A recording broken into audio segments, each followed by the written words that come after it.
Sophia walks through downtown New York, talking on the phone. She's trying to find people who remember where they were the day World War II ended. She holds a photo of the famous kiss between a sailor and a nurse in Times Square and wants to know if it was staged or real. While in Times Square, she finds someone who can give her the answer. Later, she meets her boss at the New Yorker asterisk. He tells her to be absolutely sure her information is correct, which she is. He praises her for being a great fact-checker. Sophia asks if she can start submitting her own stories because she wants to write, but her boss says she's so good at fact-checking that there's no need for her to do more. He then asks about her upcoming trip.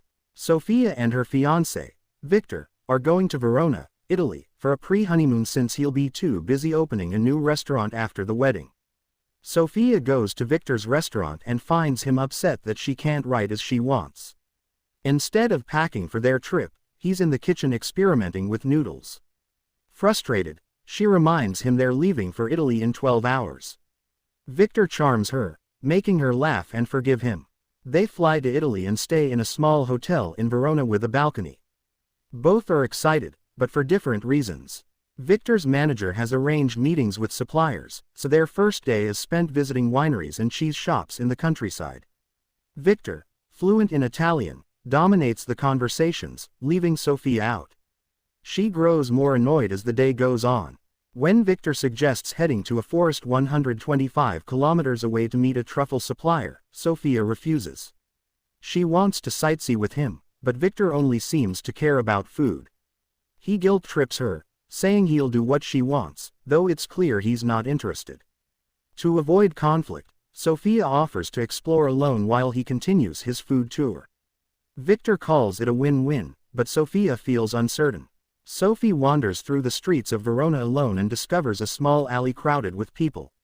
It's the spot below Juliet's balcony, made famous by Shakespeare's Romeo and Juliet asterisk. The walls are covered with letters pinned there by visitors, mostly young women and girls, seeking advice from Juliet. Sophie notices a girl crying and asks if she's okay. Although the girl only speaks Italian, Sophie understands that her heart has been broken. As Sophie writes her own letter, she sees a woman collecting all the letters and placing them into a basket.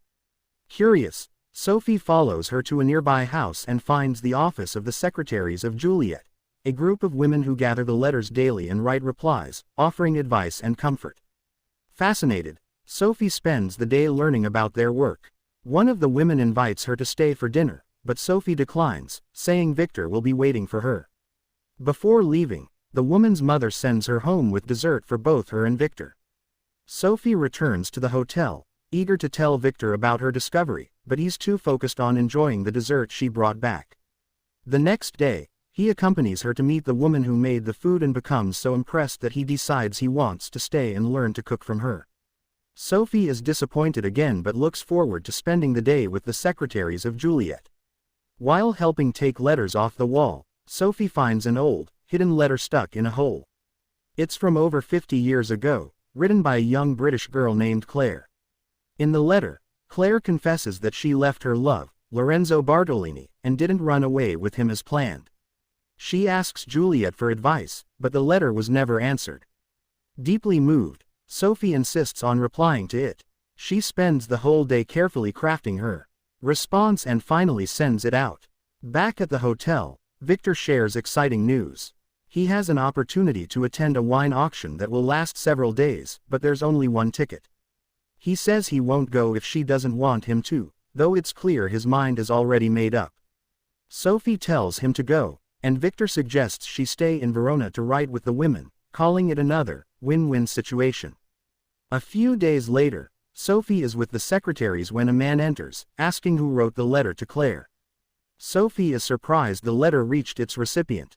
The man introduces himself as Charlie, Claire's grandson, and reveals he is accompanying his grandmother on her journey.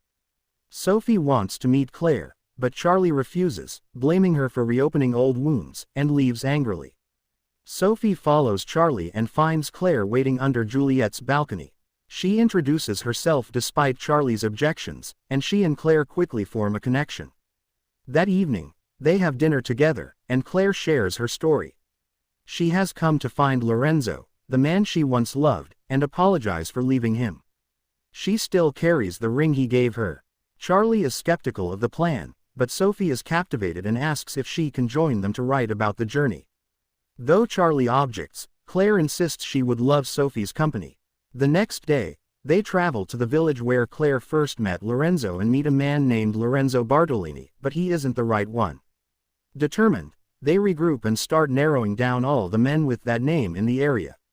Believing Lorenzo never left Tuscany, they map out possible locations to continue their search. A montage shows Sophie, Charlie, and Claire meeting different men named Lorenzo Bartolini, but none of them are the right one. Many of the men, however, are charmed by Claire and jokingly offer to be her Lorenzo. Each evening, the group returns to a hotel in Siena, where they regroup. During these nights, Sophie and Charlie move from a truce to a deeper understanding of each other. Charlie reveals that his parents died in a car crash when he was young, which is why he is so protective of Claire. Sophie, in turn, shares that she clings to Victor because her mother abandoned her and her father when she was a child. Sophie calls Victor each night, but he's distant and uninterested in her adventures, extending his trip to work on his restaurant plans. Meanwhile, Charlie grows increasingly drawn to Sophie, finding ways to spend more time with her each day. Their search takes a painful turn when they learn that a Lorenzo Bartolini recently passed away. Claire is heartbroken, fearing it could have been her Lorenzo. In frustration, Charlie lashes out at Sophie, blaming her for reopening old wounds. He accuses her of not understanding real loss, claiming that having a mother who left doesn't compare to losing parents. Claire interjects, pointing out that Sophie's loss is worse because her mother chose to leave her. The group falls silent and returns to the hotel, with Charlie deciding it's time to go home. That night, Sophie finds Charlie lying outside, looking at the stars. She joins him and tells him she isn't sorry for sending the letter, though she regrets their journey is ending. Charlie confesses he doesn't want to leave, hinting that it's because of her. He kisses her, and she kisses him back but suddenly pulls away, realizing what she's doing. Embarrassed, she retreats inside. Charlie is left unsure of what to do, unaware that Claire has been watching the moment unfold from her window. The next morning, the group is quiet. Sensing the tension, Claire tries to lighten the mood by encouraging Sophie and Charlie not to be afraid of their feelings. To prolong their journey, she suggests stopping at a vineyard they pass for a bottle of wine. As they drive through the vineyard, Claire suddenly spots a young man working in the fields and begs them to stop the car. She is overwhelmed, insisting the young man is her Lorenzo. Sophie approaches the young man to ask his name, and he confirms he is Lorenzo Bartolini. Charlie excitedly joins her, but another man approaches and introduces himself as Lorenzo Bartolini as well. Sophie realizes they are the son and grandson of Claire's Lorenzo. When they ask where their father is, the younger Lorenzo explains that he is out riding but will return soon. Panicked, Claire begs to leave before he arrives. Charlie and Sophie try to convince her to stay, but the sound of hooves interrupts them. They turn to see Claire's Lorenzo arriving on horseback. The son and grandson call out her name, and Lorenzo immediately recognizes her. It's clear he remembers her vividly. Overcome with emotion, they embrace as Charlie and Sophie watch. Lorenzo invites them to dinner, where they catch up on each other's lives. Sophie and Charlie avoid eye contact, still unsure of how to handle their feelings. During the meal, Lorenzo reveals he lost his wife, Rose, just as Claire lost her husband, Jack. He believes destiny brought him and Claire back together and thanks Sophie for making it happen. Sophie, feeling awkward around Charlie, asks one of Lorenzo's sons for a ride back to Verona. Charlie is stunned as she leaves, but his grandmother urges him to go after her. "How many Sophies do you think you'll meet in your lifetime?"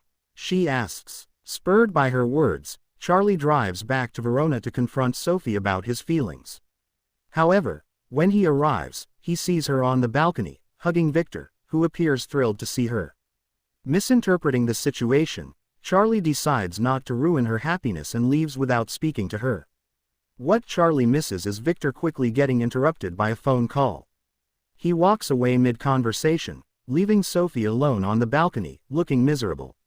Sophie heads to the restaurant to tell Victor her plans. She explains that she will be going to the wedding, but alone. When he tries to protest, she gently but firmly breaks things off with him. Victor is stunned, left alone in his kitchen as Sophie heads home to pack for her journey. Upon arriving at the wedding in Tuscany, Sophie nervously looks around for Charlie.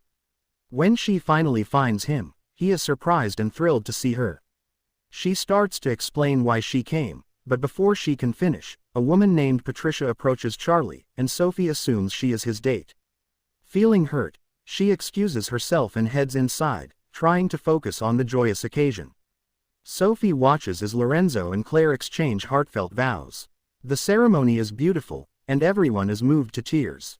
During the reception, Sophie struggles to hold back her emotions while watching Charlie from afar.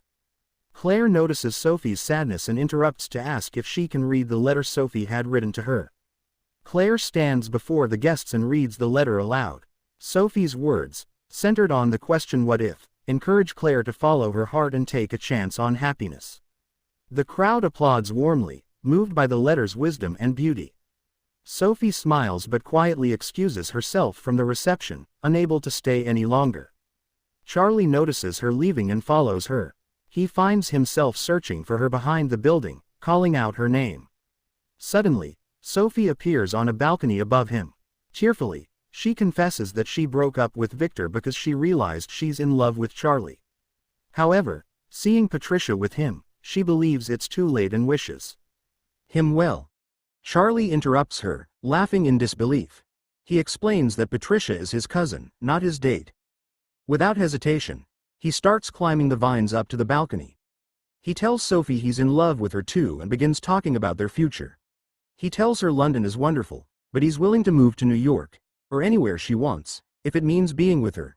Sophie, overwhelmed with emotion, agrees. Just as Charlie leans in to kiss her, the vine he's climbing snaps, and he falls to the ground. Panicked, Sophie rushes down to him, asking if he's okay. Charlie winces and then sheepishly asks if anyone saw him fall. Sophie glances up to see the entire wedding party staring, but she smiles and lies. No. They share a laugh before Sophie leans in and kisses him, sealing their love story. Thank you so much for watching this video. Don't forget to like, share and subscribe to our channel.